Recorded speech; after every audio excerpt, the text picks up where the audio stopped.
അല്ല ഞങ്ങൾ എങ്ങനെയാണ് ചെയ്യുന്നത്? നിങ്ങൾ ചോദിക്കുക.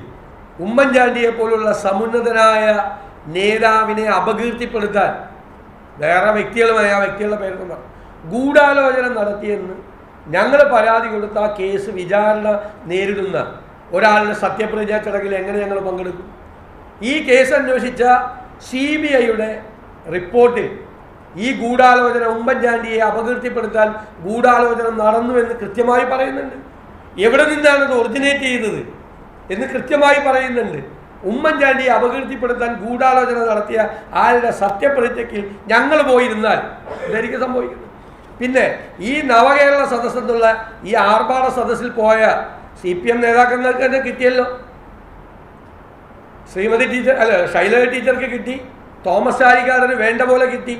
ഏതെങ്കിലും ഒരു LDF MLA അവിടെ പോയി അവരുടെ നിയോജകമണ്ഡലത്തിലെ കാര്യമോ പൊതുകാര്യമോ പറയാനുള്ള ഒരവസരം കിട്ടിയോ? KM മാണിയുടെ നാട്ടിൽ, റബ്ബറിൻ്റെ നാട്ടിൽ, പാലായെ കൂടി പ്രതിനിധാനം ചെയ്യുന്ന കോട്ടയം MPക്ക് റബ്ബർ എന്ന് പറയാൻ സമ്മതിച്ചില്ല, റബ്ബർ എന്ന് വാ തുറക്കാൻ സമ്മതിച്ചില്ല. പിന്നെ ഞങ്ങൾ കൂടി പോയിരുന്നെങ്കിൽ എന്തായിരുന്നു സ്ഥിതി? LDFന്റെ MPക്കും MLAക്കും സീനിയർ നേതാവിനും കേന്ദ്ര കമ്മിറ്റി അംഗത്തെയും മുഖ്യമന്ത്രി അപമാനിച്ചു. അപ്പം ഞങ്ങൾ പോയി അപമാനിതരാകണമായിരുന്നു.